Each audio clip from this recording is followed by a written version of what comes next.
We riding down Las Vegas Boulevard. We go to Fremont Street yesterday. My wife and I. I'm looking forward to catching a flight back home this afternoon. So I've been up since 2:30 a.m. making sure that all of the work is done, working with my people, because you know that I'm 3 hours behind here on Pacific. So it was 5:30 a.m. in which 5:30 is actually me waking up a little bit late. But I'm up at 2:30 a.m. Vegas time, and so I've been up all this time for the last 5 hours grinding, hustling, working, putting things in perspective on meetings for corporate America and so on and so forth. But Rita and I, we doing Las Vegas Boulevard. We went to the Win yesterday in order to have the buffet. I've actually never done a Vegas buffet of all of the different times that I've been here. Not that I remember. Have I ever done a Vegas buffet? My first Vegas buffet. But I wanted to make sure that Rita had a great time, right? And I made sure that Rita got a 2 hour massage yesterday. Made sure that she went shopping. Made sure that she was pampered. Took her over to the buffet. We actually rented a car yesterday because we wanted to take a drive out to the Red Rock Conservation to be able to see the desert rocks and things like that. And so a lot of the things that we wind up doing is off the strip here in Vegas. In addition to that, we've we've been able to observe a lot of the behaviors of the people that surround us, right? Whether they at the tables, whether they walking down the strip. We've seen people get into it with each other. We've seen guys begging for money that look able-bodied and they young. They could be no more older than 30 years old, but they standing out there begging for money, dope fiends, all kind of stuff, right? You're going to see a lot of stuff in Vegas if you've never been here before, but I encourage you to come. Just don't bring more than you're willing to lose, okay? Last night we sitting here and I'm recording for the vlog that I'm dropping this week because I do a lot of long form content now that I drop it at the end of the week, and it usually be about an hour long or so. For those of you that are subscribed to the Anton Daniels channel, I dropped a video that detailed the Usher concert and everything like that. And then we going over to the Dominican Republic later on this week. And so we sitting there and I'm reading through, and let me actually show you one of the gifts. Rita, where's the liquor? Can you bring that to me, please, babe? We reading through, and somebody actually dropped a gift off of me that lives here in Las Vegas. And they were saying thank you, and the bellhops was holding us down, and everybody at the front desk takes really good care of us. And we got the loft here at the Vidara, and we get the red carpet treatment everywhere that we go, not just with Vegas, but everywhere, right? But here's the thing, and thank you, Jacquel. I'm definitely going to be reading super chats throughout the show. Here's the thing. So we sitting there, and then my wife says, "Do you remember what you said to me last night?" You don't remember what you said to me last night? You said thank you. She says, "Thank you." And I said, what are you saying thank you for? And she says it multiple times throughout the day when we was riding in the car and we had the drop topped, uh, or the top dropped, and we were riding in that pretty sweet foreign exotic thing, and she would say thank you. And then when we were sitting at the buffet, at the Win, she said thank you, right? And she just thanks me all throughout the day. And sometimes I just say you welcome or whatever because I know exactly what she's referring to. But it could just be random. She'll just be like, "Oh my God, just thank you for just being a good man. Thank you for taking care of me and Leslie. I've never experienced this before, or I could have never imagined this." And she truly lives in a moment, right? And she'll say stuff like, "I could never imagine when I was growing up, being raised in a household that I was raised in, that I would be living this life and my mother would be taken care of." Because she just never expected for it growing up in Detroit, inner city of Detroit. And anybody that knows about Detroit, if you know about Joy Road, you know what's happening, right? And then when we observe different things from different people, other couples, not just black couples, but all across the board, we really take it in, right? When we went and drove out to the desert rocks, and follow me here, just roll with me for a second. When we drove out to these desert rocks, we also took an opportunity to drive through different neighborhoods. We went down different streets. We always try to catch the bus, and we try to immerse ourselves in places that's not tourist destinations or designed for people that are coming into town to be entertained. And so we get to see how people are really living, the good, the bad, all of that, right? Here's the message that I want to leave you with this morning before we get started with the show. If you are a true high value man, right? If you are a dude that stands on your square, if you are a guy that holds your family down, if you are a person that does the right thing, if you are a person that makes a lot of money and you're doing it the right way, you're not doing it illegally, if you are a person that takes care of your business, if you are a pillar of the people that you surround yourself with, if you give other people opportunities, if you are a good dude, and this is for my fellas, right? I'm going to shout y'all out real quick. You are invaluable. It doesn't matter what people say. It don't matter how they feel about you. It don't matter if you run into all of the strags and the issues and the problems and the people that's complaining that's not actually part of anything good or a solution. I'm going to just tell you, we winning. There is nothing, not one thing, not a child, not a woman, not an old person, not the president of the United States that's currently in office today that is more valuable than a good man. Let me just re-emphasize this to you. If you are a great man, and it doesn't matter if you're married, don't matter if you're single, don't matter where you are in life, don't matter if you're black, white, Asian, whatever. If you are a real one, if you a great man, and I'm not saying this in order to encourage you in order to continue to take care of your family because that's your reasonable service. I don't expect praise for taking care of my daughter. I brought her into this world involuntarily. That's my reasonable service. I don't expect praise for going to work every day and providing for the person that I got under me as far as my wife and my kid. That's my reasonable service. I don't expect praise for making sure that the people that work for me's paycheck is there for them every single week. If they exchange their time in order to continue to add value into what it is that we build in from a business perspective, that's my reasonable service. But what I'm telling you is that the dudes that separate themselves and go above and beyond and take care of business and you winning, there will never be a shortage of women. There will never be a shortage of money. There will never be a shortage of opportunity. You have the world at your feet. And I think that a lot of guys don't truly understand.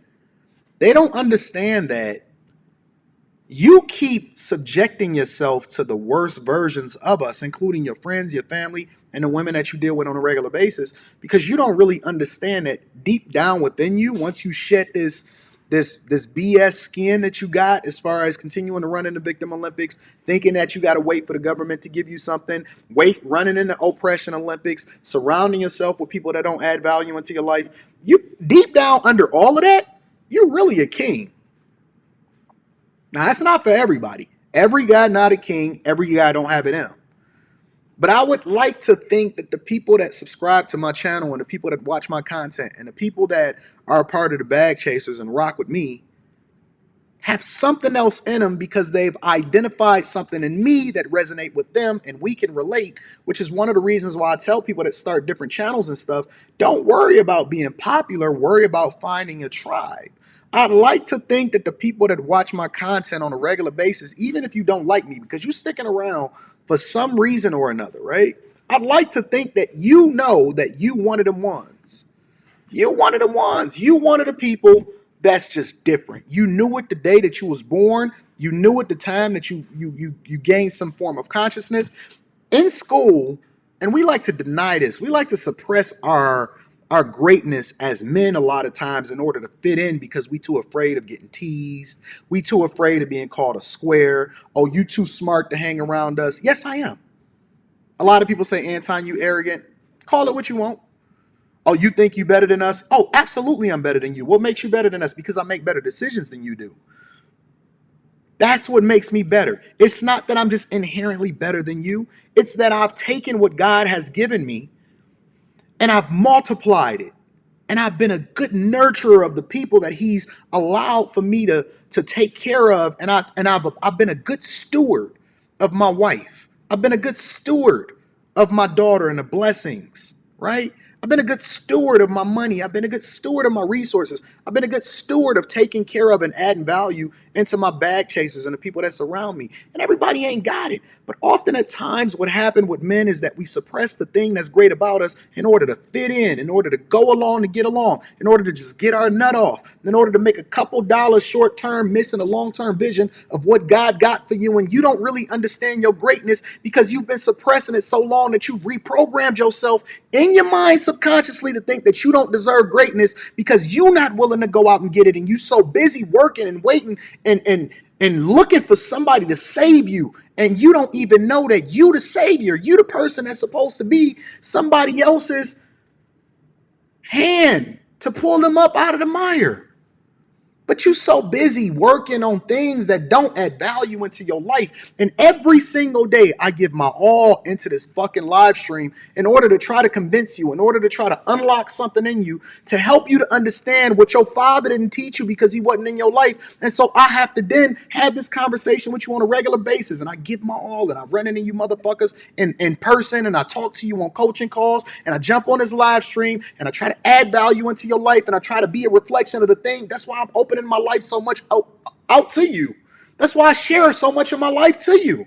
It ain't for me. I'm living it. I know what my life is like. It's for you to see that it's possible that a person that is a C student and everything that you have, you better than me. You taller than me. You smarter than me. You better looking than me. You got a better opportunity than me, right? You faster than me. You younger than me.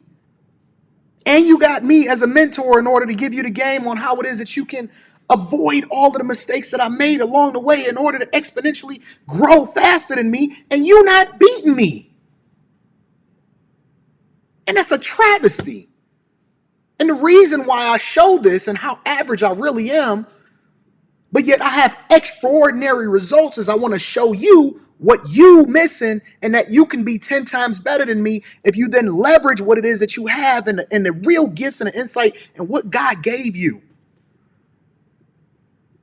You got something in you that you just ain't unlocked yet, and you so worried about what everybody fucking think that you can't really go and get yours. The way that I got mine is I stopped caring about what everybody else thought in order to really get what it is that God had for me. Whatever it is that God got for you, it ain't in the hands of somebody else. It ain't in the hands of somebody that can then give you some reparations. Biden can't fucking help you what God got for you. He ain't giving it to you through Biden. It ain't gonna come through no student loan forgiveness. It ain't gonna come through no fucking reparation. It ain't gonna come through your college professor. It ain't gonna come through your mama. It ain't gonna come through that girl that you just came in. It ain't gonna come through your kids. That ain't your legacy. They got their own life to live, and it ain't got nothing to do with you. Everything that you're supposed to be is gonna come through something else. And you already got it in you because God gave it to you the minute that you was born. And everything that you went through in your life, it wasn't because it was a problem. It was because it was something that you had to go through in order to get to the space that you're supposed to be in to help somebody else. But you're so busy worried about what everybody else think that you can't really become the person that you're supposed to be. And you're going to waste it. You're going to blow it. And that's the real travesty. The real travesty is that you had everything and this person ain't have nothing, and they could have used it and they would have took care of it, but you wasted it because you thought that you was better than everybody else just because you was born with it and you didn't work for it. Jordan didn't become Jordan because he was just talented. He became Jordan because he outworked everybody else in practice. Kobe didn't become Kobe because he was just better than everybody else. He took what God gave him and then he worked hard as fuck to continue to become the best version of himself. He leaned on the lessons of the people that came before him, like the Jordans, in order to then make himself even greater than he would have been by himself. You got everything that you need. Everything that you need. You got the history that people didn't have before you. Your ancestors went through it so that you wouldn't have to do it, and you still suffering harder than they did before they had to actually go through it. Because you ain't gonna be the man that you supposed to be. And everybody around you gonna suffer for it. It's just like the person that's a drunk driver. The drunk driver never dies. It's the person that they run into. It's the passenger that's in the car with them. The drunk driver never dies. They don't have no fucking seatbelt on. They inebriated. They don't even know what the fuck happened last night. You a drunk driver. They never die. It's the single mama. It's the person that's in the car with him. The guy in the back seat, he went through the windshield. Everybody else dies. Everybody else catches the shrapnel of what it was that you wasn't supposed to be because you got a calling on your life and you won't actually live it. Stand the fuck up. Pick your balls up, dog. Do something.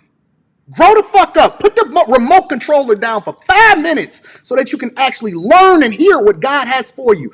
Get up in the morning and brush your fucking teeth and then get before God on your knees and ask him, what is it that you want for me to do? And when you pray next time, the next time that you pray, because I know you ain't prayed in a long time, but the next time that you talk to God, stop begging and asking him for stuff and then start being appreciative and then ask him what it is that he wants you to do so that you can then become on your purpose and become the man that you're supposed to be. I promise you it's going to be life-changing. I promise you if you stick with it long enough, stick with it for 3 months, then 6 months and a year, and I bet you, year over year, your life is going to be completely different and everybody around you is going to change. I promise you. Let's get on our grind. Let's evolve. Let's grow. Let's become the people that we're supposed to be so that we can actually put other people in position to win. You can't help nobody until you help yourself. Get off these fucking panels talking about what people are supposed to do and fill your own cup up. Be selfish before you can be selfless because two broke people can't help nobody. They just keep each other broke. That's a fact. Two broke people can't help nobody. Y'all be at these networking events. All people that go to networking events be networking, trying to find an opportunity, and everybody that got the opportunities ain't at the networking events.